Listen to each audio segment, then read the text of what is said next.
চূড়ান্ত বিচার শেষে যখন জান্নাত ও জাহান্নামের ফয়সালা হয়ে যাবে, তখন শুরু হবে অনন্ত জীবনের পথে শেষ এবং সবচেয়ে কঠিন পরীক্ষা। এটি হলো জান্নাত এবং জাহান্নামের মাঝখানে রাখা সেই ভয়ঙ্কর রাস্তা পুলসিরাত। পুলসিরাতকে জাহান্নামের ওপর স্থাপন করা হবে।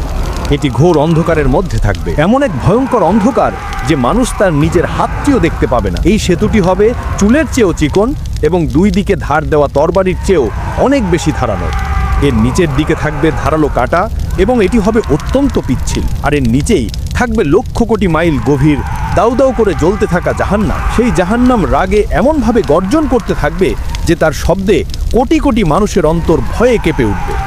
আগুনের বিশাল বিশাল কালো শিখাগুলো সেতুর দিকে আসতে থাকবে, যেন নিচের দিকে তাকিয়ে থাকা মুনাফিকদের গিলে খাবার জন্য অপেক্ষা করছে। সেই ভয়ঙ্কর অন্ধকারে পথ চলার জন্য প্রত্যেক ব্যক্তিকে তার দুনিয়ার ঈমান অনুযায়ী নূরের আলো দেওয়া হবে। এই নূর আসবে তাদের নেক আমল থেকে।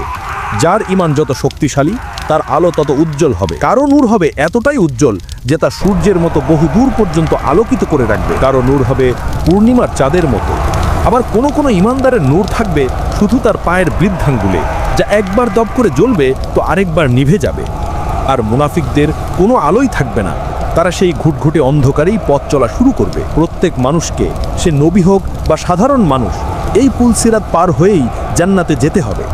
আমাদের প্রিয় নবী হযরত মুহাম্মদ সাল্লাল্লাহু আলাইহি ওয়াসাল্লাম সেদিন পুলসিরাতের ওপারে দাঁড়িয়ে তার উম্মতের জন্য দোয়া করতে থাকবেন। তিনি বলবেন, হে আল্লাহ, আমার উম্মতকে রক্ষা করুন, আমার উম্মতকে রক্ষা করুন। যখন নেককার বান্দারা পুলসিরাতের কাছে আসবেন, তখন তাদের ঈমানের আলোয় সেই ভয়ঙ্কর রাস্তাও আলোকিত হয়ে যাবে।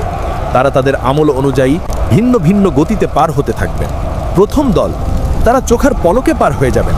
তারা সেতুতে পা রাখার সাথে সাথেই নিজেদেরকে জান্নাতের দরজায় দেখতে পাবেন। দ্বিতীয় দল, তারা বিজলির গতিতে পার হবেন।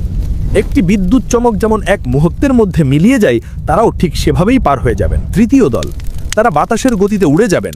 কোনো রকম কষ্ট ছাড়াই তারা জান্নাতের দিকে এগিয়ে যাবেন। চতুর্থ দল, তারা দ্রুতগামী ঘোড়ার মতো দৌড়ে পার হবেন। তাদের গতি হবে ঝড়ের মতো। পঞ্চম দল, তারা সাধারণ দৌড়ের গতিতে পার হবেন। তাদের মনে ভয় থাকবে, কিন্তু আল্লাহর উপর ভরসা রেখে তারা দৌড়াতে থাকবেন। ষষ্ঠ দল, তারা হেঁটে হেঁটে পার হবেন। তাদের পা কাঁপতে থাকবে। নিচের দিকে জাহান্নামের গর্জন শুনে তাদের অন্তর শুকিয়ে যাবে, কিন্তু তারা আল্লাহর নাম নিতে নিতে সাবধানে পা ফেলে এগিয়ে যাবে। সপ্তম দল, তারা ভয়ে ভয়ে হামাগুড়ি দিয়ে পার হবেন। তাদের ঈমানের আলো থাকবে খুব কম, যা মিটমিট করে জ্বলতে থাকবে। সেই ধারালো সেতুতে তাদের হাত পা কেটে যাবে, শরীর ক্ষতবিক্ষত হয়ে যাবে। জাহান্নামের হুকগুলো তাদের কাপড়ে আঁচড় কাটবে, কিন্তু তারা আল্লাহর রহমতে শেষ পর্যন্ত পার হয়ে যাবে। কিন্তু পাপীরা, মুনাফিকরা যখন সেই অন্ধকারের পিচ্ছিল সেতুতে পা রাখবে, তখন তাদের পা থরথর করে কাঁপতে শুরু করবে। তাদের কোনো আলো থাকবে না। তারা নেককারদের আলোর দিকে তাকিয়ে এগোতে চেষ্টা করবে, কিন্তু মুনাফিকদের আলো আল্লাহ নিভিয়ে দেবেন। তারা এক পা এগোবে তো 10 পা পিছিয়ে যাবে। সেই চুলের চেয়েও চিকন রাস্তায় তারা ভারসাম্য রাখতে পারবে না। ঠিক সেই মুহূর্তে পুলসিরাতের দুই পাশে থাকা জাহান্নামের ধারালো হুক, যেগুলো আল্লাহর হুকুমের অপেক্ষায় ছিল, সেগুলো বিদ্যুৎ গতিতে এসে তাদের শরীরে গেঁথে যাবে। সেই হুকগুলো তাদের মাংস ছিঁড়ে ফেলবে, তাদের শরীরকে ক্ষতবিক্ষত করে দেবে।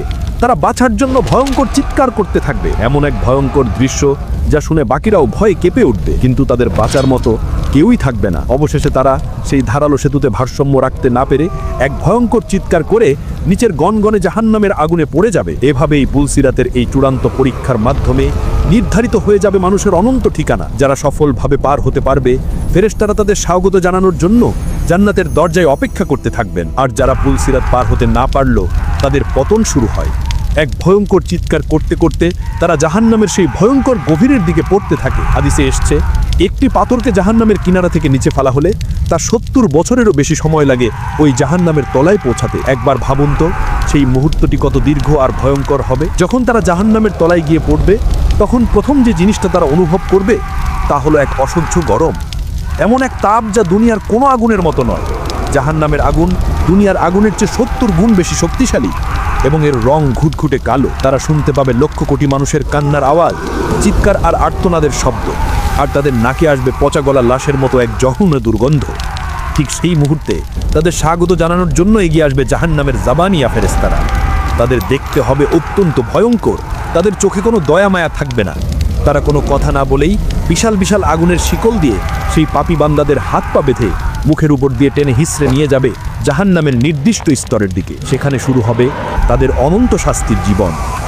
তাদেরকে পান করার জন্য দেওয়া হবে টকবক করে ফুটতে থাকা গরম পানি, যাকে বলা হয় হামিম।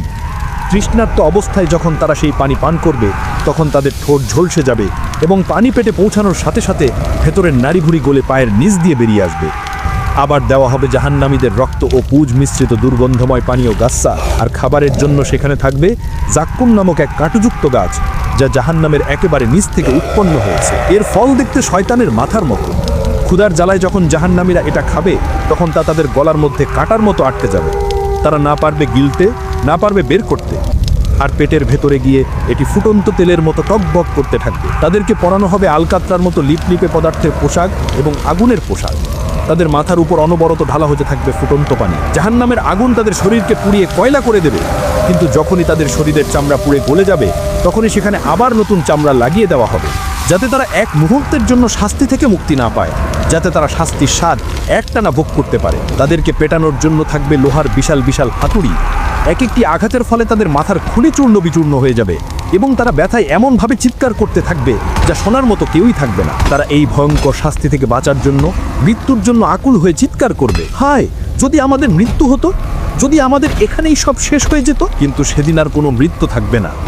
তারা জাহান্নামের প্রধান প্রহরী মালিক ফেরেশতার কাছে আকুতি করে বলবে, হে মালিক, তোমার রবকে বলো যেন তিনি আমাদের এখানেই শেষ করে দেন। আল্লাহ ওই পাপী মুনাফিক জাহান্নামীদের হাজার হাজার বছর পর অত্যন্ত কঠোরভাবে উত্তর দেবেন, না, তোমাদের এখানেই চিরকাল ফাটতে হবে। তারা তখন জান্নাতীদের দেখতে পাবে এবং তাদের দেখে বলবে, হে জান্নাতের মানুষেরা, দয়া করে আমাদের উপর একটু পানি ঢেলে দাও। আল্লাহ তোমাদের যে খাবার দিয়েছেন সেখান থেকে সামান্য কিছু আমাদের দাও। জান্নাতীরা উত্তর দেবে, আল্লাহ এই সব কিছু কাফিরদের জন্য হারাম করে দিয়েছেন। হতাশায় আর আফসোস করতে থাকবে ওই জাহান্নামীরা। তারা একে অপরকে দোষারোপ করতে থাকবে। অনুসারীরা তাদের নেতাদের বলবে, তোমরাই তো আমাদের ভুল পথে নিয়ে এসেছিলে। নেতারা উত্তর দেবে, আমরাও তো নিজেরাই ভুল পথে ছিলাম। বাবা তার ছেলের থেকে, ছেলে তার বাবার থেকে পালিয়ে বেড়াবে, কিন্তু পালানোর কোনো জায়গা থাকবে না। এটাই হলো জাহান্নাম, অনন্ত কষ্ট আর আফসোসের এক উপত্যকা, যা থেকে বাঁচার কোনো উপায় থাকবে না। চিরকাল, চিরজীবন। কিন্তু যারা পুলসিরাত সফলভাবে পার হতে পেরেছিল, ফেরেশতারা যাদের স্বাগত জানানোর জন্য অপেক্ষা করছিলেন, তাদের সাথে তখন কি হচ্ছিল, কেমন ছিল তাদের সেই প্রথম মুহূর্ত, কেমন হবে জান্নাতের সেই অনন্ত সুখের জীবন, সেই শান্তির বর্ণনা আমরা জানব পরের পর্বে। আল্লাহ আমাদের সবাইকে পুলসিরাতের এই কঠিন পরীক্ষা সহজ করে দিন এবং জাহান্নামের ভয়ঙ্কর শাস্তি থেকে রক্ষা করুন, আমিন। যদি এই ভিডিওটি আপনার ঈমানকে সামান্যতমও নাড়া দিয়ে থাকে, তাহলে লাইক দিয়ে আল্লাহর প্রতি আপনার ভালোবাসা প্রকাশ করুন। কমেন্ট বক্সে আপনার মনের কথা জানান এবং শেয়ার করে এই বার্তাটি আপনার বন্ধু ও পরিবারের কাছে পৌঁছে দিন, কারণ আপনার একটি শেয়ার হয়তো অন্য কারো হেদায়েতের কারণ হতে পারে। আর সবচেয়ে গুরুত্বপূর্ণ, ইউটিউবের নতুন হাইপ অপশনটিতে ক্লিক করে এই ভিডিওর আওয়াজকে আরও বেশি মানুষের কাছে পৌঁছে দিতে সাহায্য করুন। আপনার একটি হাইপ দিনের জন্য এক বিশাল সাহায্য হতে পারে। যারা এখনও আমাদের পরিবারের সদস্য হননি, তারা এখনই সাবস্ক্রাইব করে বেল আইকনটি অন করে দিন, যাতে পরবর্তী পর্বটি আপনি সবার আগে দেখতে পান।